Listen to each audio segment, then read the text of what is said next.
warahmatullahi wabarakatuh. Waalaikumsalam. Teman-teman sekalian, jumpa lagi kita dengan Interview News. Saya pengen ngomong soal koperasi.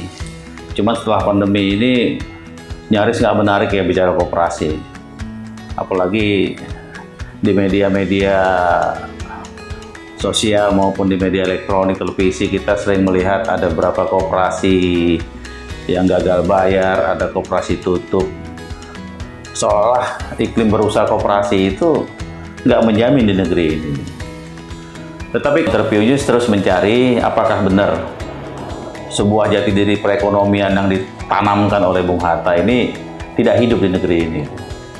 Dan jadi asumsi itu kami ke lapangan dan ternyata masih banyak dan cukup banyak malah koperasi-koperasi yang bertahan, baik di Sumatera, Kalimantan, Nusa Tenggara Timur.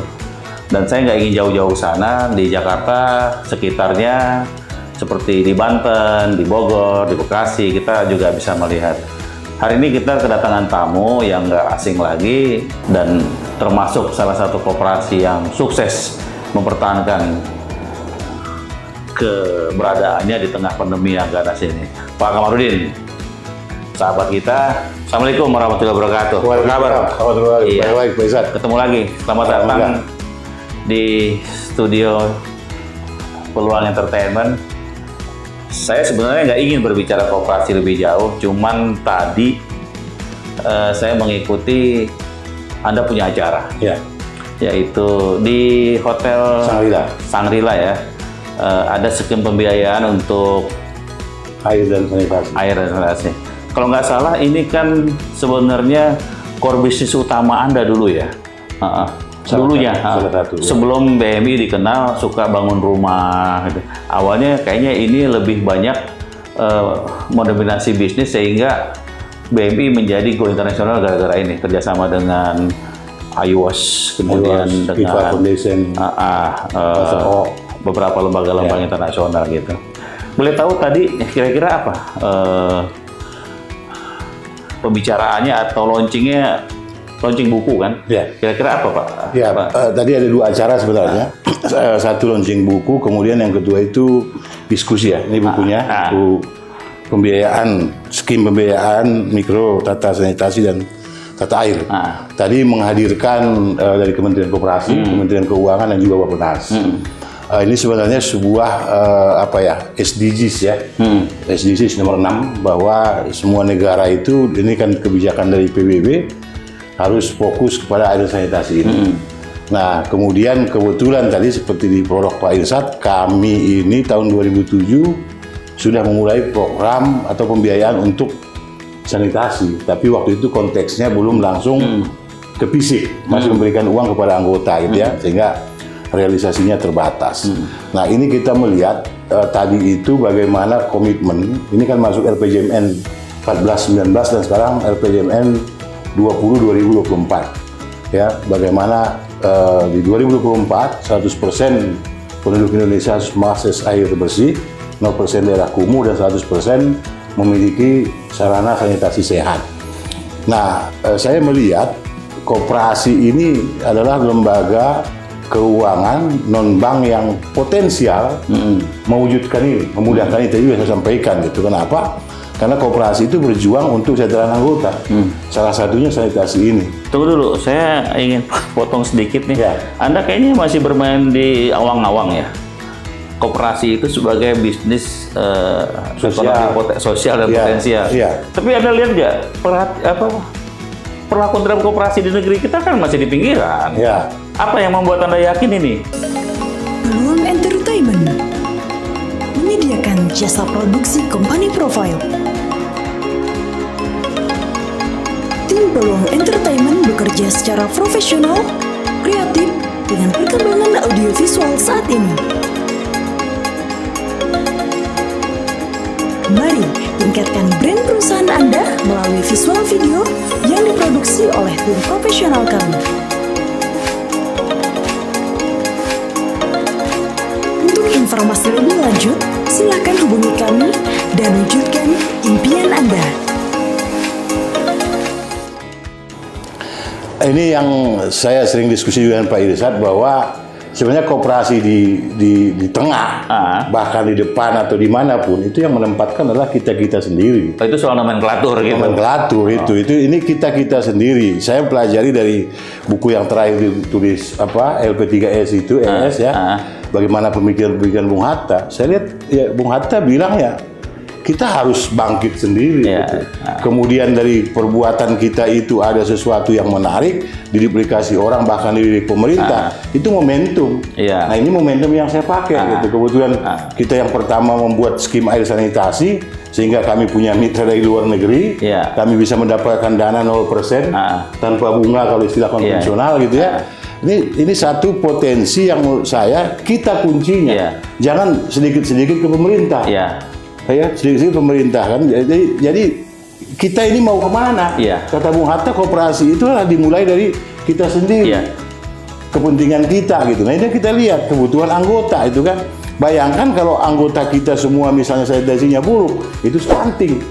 Stunting itu kemudian menjadikan anggota kita, anak-anak anggota kita yang notabene generasi penerus kita akan tertinggal gitu. Jadi sepanjang sepengetahuan saya ya, mudah-mudahan saya salah. Kayaknya baru koperasi Anda nih, BMI yang bergerak di sektor sanitasi. Koperasi lain saya belum pernah, yang saya ikuti selama ini belum bergerak ke sana. Nah, ini Anda main dulu di sanitasi, atau kemudian apaan baru dapat perhatian dari lembaga internasional, atau internasional yang menawarkan untuk mengerjakan sanitasi? Mana yang awal nih? Ya kita sudah main dulu, karena kita main dulu. 2007 itu kami menyebutnya mikro tata gria. Tapi konteksnya, saya melihat dapur-dapur warga itu, anggota kita di Banten itu, mayoritas kan BABS. Bukan main, ampun ya. Iya, itu mengerikan. Di atas kali, bahkan di makam gitu ya. BABS itu panjangnya apa? Buang air besar sembarangan. Ya, ada di kebun, di belakang rumah gitu ya. Nah, saya melihat itu, ini kita harus melakukan sesuatu. Kalau memang kita fokus, saya kan, kalau nggak begitu tertarik kalau cuma simpan pinjam. Memanusiakan orang lah. Harus ada sesuatu yang memang merubah gitu ya. Karena kenapa saya bilang bahwa kita duluan bermain di sini kemudian baru keterlibatan internasional, yaitu terbukti kita MOU pertama dengan USAID, USAID itu tahun 2014. 2014. 7 tahun kemudian. KIPA Foundation itu 2014 juga. Artinya gitu. Setelah 7 tahun Anda bekerja baru dilihat orang. Iya, baru dilihat orang. Jadi, mestinya kita jangan nunggu bantuan ya. Kerja dulu baru dilihat. Nah, ini saya kira ada pelajaran penting dari Kamarudin bagaimana tenggelam dengan masyarakat di daerah tanda petik kumuh ya Pak. Sangat kumuh malah ya. Terus sampai sekarang masih main nih sanitasinya. Tadi pertanyaan Pak Irsad, sekarang sudah banyak yang praktek. Udah banyak yang praktek. Memang pionirnya kita. Dulu Anda sendiri kan? Sendiri. Kita buktikan, kita dapat AMPL Award tahun 2015. Sekarang sudah banyak. Mungkin Pak Irsad kalau ingat ada teman kita Pak Andi dari Sulawesi. Yang saya tahu Bakti Uria belajarannya banyak. Dia belajar. Kita memang ya. Kemudian ada koperasi baik di Bogor juga belajar di kita. Banyak BPR juga belajar di kita. Yang notabene semua inilah kerjasama dengan IWOS Plus USAID itu gitu. Jadi kita memang pionirnya dan kemudian diduplikasi orang. Ya alhamdulillah. Sehingga tugas kita bagi inilah kebanggaan berkoperasi itu kita munculkan dengan bukti nyata kita di lapangan. Gitu. Tapi itu teori dan praktek kan bisa mereka serap kan, Tapi kalau hati mereka nggak ada bersama orang-orang itu nggak jalan kayaknya. Ya itu yang saya sampaikan di awal bahwa hati mesti sama orang-orang itu. Ya kalau bahasa saya gini Pak Irsad, bahasa saya itu bagaimana sanitasi ini akan jalan kalau kita memang ada keberpihakan, ada hati sama mereka, ada hati dengan mereka. Karena kalau tanpa itu sulit, karena tidak mudah membuat program ini. Bayangkan buat masyarakat yang notabene yang tidak punya air sanitasi ini kan istilah sekarang tuh B40 atau dulu masyarakat berpenghasilan rendah. Nah ini kan udah jelas. Kalau kita diskusi sama mereka, kalau kita salah-salah ngomong bahaya. Katanya? Makan aja sulit, Bapak ngurusin masuk aja sulit, yang malah ngurusin yang keluar gitu kan? Nah, jadi harus ada kepedulian lah dari setiap koperasi atau lembaga keuangan lain. Gitu. Saya sering keliling, saya mengamati begitu banyak koperasi-koperasi tumbuh. Tapi selama ini yang saya perhatikan ada keterlepasan antara pengurus koperasi sama anggota gitu. Mereka datang sekedar mau nyimpen duit atau mau minjem duit. Ya. Nah, setelah itu selesai. Dan ujung-ujungnya kita tahu, kemudian koperasi ini kalau terjadi goyang sedikit, kemudian menjadi stuck. Ya. Nah, saya melihat Kopsa BMI 2 tahun ini melewati pandemi dengan aman-aman aja. Ya. Apakah melihat dengan kondisi perkoperasian yang ada sekarang, yang koperasi saya nggak usah menyebutkan, ada di Jakarta aja ada sekitar 3 koperasi yang parah. Di sekitar Jakarta sebenarnya, bukan di Jakarta ya, ada di Bogor, ada di Bekasi, ini parah. Kemudian ada juga di Banten juga ada ya, di daerah bandara sana juga mengalami sedikit goncangan gitu. Nah, kalau seandainya diambil ke yang Anda sampaikan tadi, sebenarnya nggak ada masalah.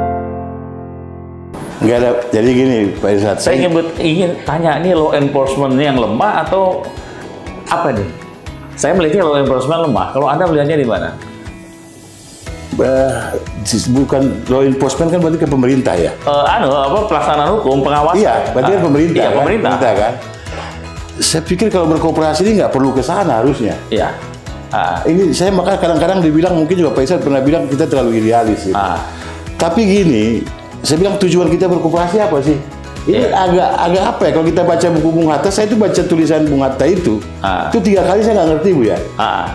3 kali saya baca bolak-balik itu nggak ngerti. Tapi lama-lama paham. Sekali lagi, berkooperasi itu bukan mengejar keuntungan. Iya, bukan. Ngeri itu bahasa. Dan itu nggak aneh gitu. Iya, bukan kumpulan modal. Absurd. Tapi kemudian saya paham. Iya. Bahwa komunitas lah yang kita bangun, solidaritas yang timbul. Kami kan sudah buktikan punya lahan 20 hektar dengan Rp2.000. Koperasinya nggak perlu gedungnya, nggak perlu mewah. Kalau mewah terserah, tapi bukan itu tujuannya. Lebih baik gedungnya biasa-biasa saja. Tapi anggotanya oke. Anggotanya oke, dan kemudian mereka kita tidak bisa berharap paham 100%. Tetapi kita harus selalu jelaskan apa sih yang kita lakukan. Itu kenapa kami punya umat. Dulu itu saya lakukan, Pak Irsad, itu di Instagram saya, di Facebook saya, di Twitter saya, itu kampanye koperasi terus. Tapi kemudian saya berpikir, ini saya nggak kerja ini kalau begini. Saya bikin humas. Nah, artinya sosialisasi ini kepada masyarakat terus kita lakukan, dan kita nggak boleh berhenti. Tidak boleh berhenti dalam artian situasi sekarang ini kan semua ekonomi juga terpuruk. Saya ceritakan kemarin ada satu anggota kita punya deposito di kita simpan berjangka ya, nomenklatur di koperasi. Yang ngomong deposito nanti diprotes di podcast Bapak ini. Koperasi itu simpan berjangka. Itu kadang-kadang kita terlalu sibuk dengan istilah. Substansinya lupa. Simpan berjangka 5 miliar. Karena situasi sekarang, itu nanya, aman nggak uang saya? Pertanyaannya. Ada LPS apa tidak? Ini menarik loh. Menarik. Dan saya bilang, apakah LPS bisa menjamin? LPS menjamin berapa sih? 2M. Maksimum 2M. Uang Bapak 5M. Tetap aja yang nangis Bombay. Nangis Bombay 3M. Saya bilang kan. Persoalannya bukan di situ. Bapak niat, saya kadang-kadang agak gimana? Mungkin Pak Irsad cari sendiri istilah lah. Bapak sholat istikharah dulu, pantas nggak uang Bapak taruh di BMI? Saya gitu Saya nggak tahu tuh, terserah Bapak lah istilahnya apa gitu ya. Karena saya kehabisan akal. Kalau dia bilang ini aman nggak, saya bilang nanti saya selamat nggak sampai ke Tangerang. Nggak ada yang menjamin. Nggak ada yang menjamin gitu. Makanya kita mulai dengan niat. Niatnya ini yang sulit. Niatnya itu seperti apa kita membangun koperasi ini? Pertanyaannya tadi kalau dia ngomong begitu kan dia mesti belajar dulu koperasi gitu. Kalau dia ngomong begitu dia nganggap itu bank. Anda taruh di bank aja kalau gitu. Ini kan buku kedua nih, seri kedua Peradaban Baru Koperasi Indonesia. Bab pertama itu saya selalu menjelaskan tentang apa itu koperasi. Kalau saya mohon izin nih, kalau boleh saya ini ya. Nah, di bab pertama ini saya bicara tentang apa itu Peradaban Baru Koperasi, kemudian apa itu koperasi ideal dan inovasi koperasi, pembangunan berkelanjutan. SDGs itu ada 17. Saya tadi coret-coret. Dari 17 itu, 13 itu semua disentuh oleh BMI. Yang sisa dari 4 lagi itu menyentuh doang. Ya belum dalam. Itu yang dalam ada 13. Nah, ini perlu kita jelaskan. Kita yang lebih dekat ke sana.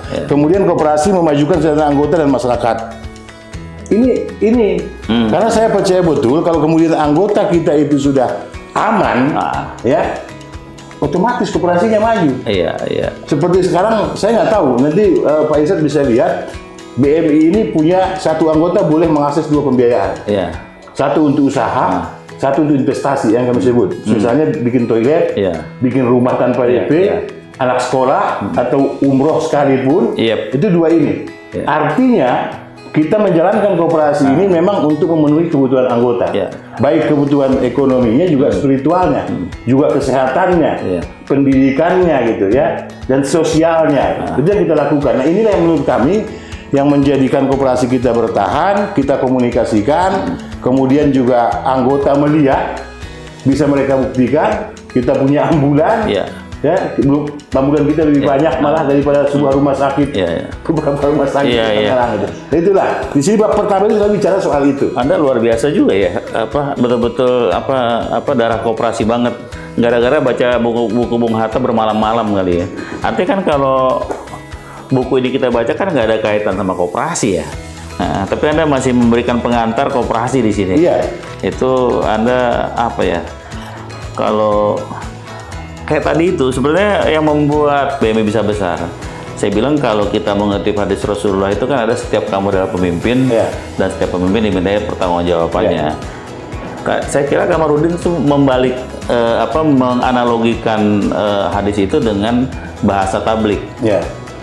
Setiap kamu adalah humas dan setiap humas harus menyampaikan kepada orang lain apa yang akan disampaikannya.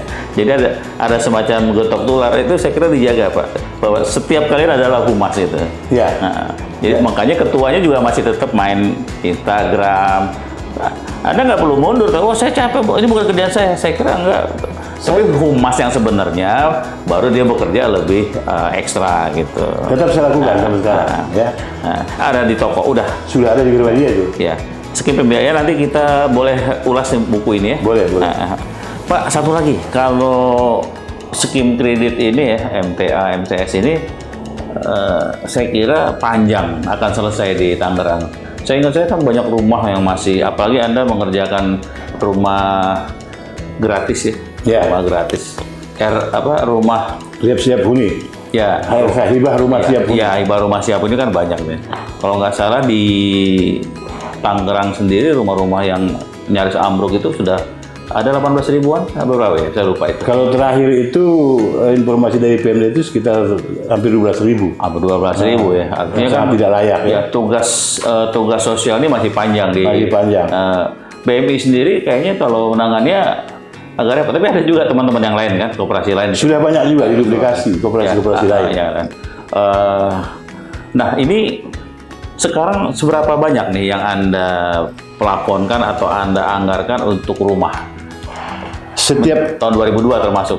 Ya, tahun 2022 ya. Tahun 2021 ini kami targetkan kan 120 rumah gratis. Ya. Itu dari mana uangnya? Itu dari keuntungan koperasi yang biaya administrasi. Provisi kalau di konvensional itu 50% untuk kegiatan sosial, 50% capacity building. Jadi ini kami tidak masukkan ke pendapatan. Jadi banyak yang bilang kan sponsornya dari mana gitu.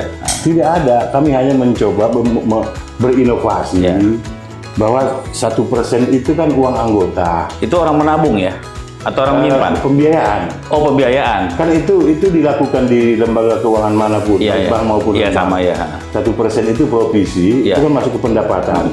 Nah di BMI itu bukan pendapatan, tetapi kembali ke masyarakat, ada untuk kegiatan sosial pemberdayaan, ada untuk capacity building. Dan itu lebih dari cukup itu untuk bangun rumah ya? Lebih dari cukup. Jadi persoalannya sebenarnya bukan mampu atau tidak mampu. Mau apa tidak? Mau atau tidak. Gitu kan? Kalau mau, ya tinggal dianggarkan. Nah, jadi dari situ kemudian terus kita lakukan pengumpulan infak ini dan pembangunan rumah ini ternyata kalau saya bicara lebih panjang, itu lah yang membuat kita kemudian punya toko bangunan. Kalau Pak Irsad tadi bicara kita membangun rumah gratis, hari ini kami sudah juga masuk kerjasama dengan developer sudah membangun rumah subsidi. Sekarang sedang finishing 28 unit, nanti 140 unit. Dari mana itu? Itu kerjasama dengan developer itu, kemudian artinya toko bangunan kita kan omsetnya naik. Iya.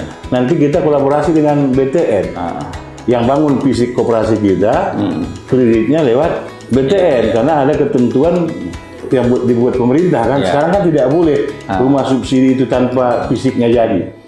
Ini peluang yang kita lihat. Gitu. Jadi sebenarnya koperasi ini, kalau kita melihat betul, selama orientasinya untuk kebutuhan anggota, nggak ada matinya. Gitu. Iya. Kayaknya dalam waktu dekat akan lahir juga koperasi perumahan ya. Insya Allah. Iya. Nanti di RAT 2 Januari 2022 tahun 2021 kita akan launching itu. Kayaknya Anda belajar dari Hasan Albana ini.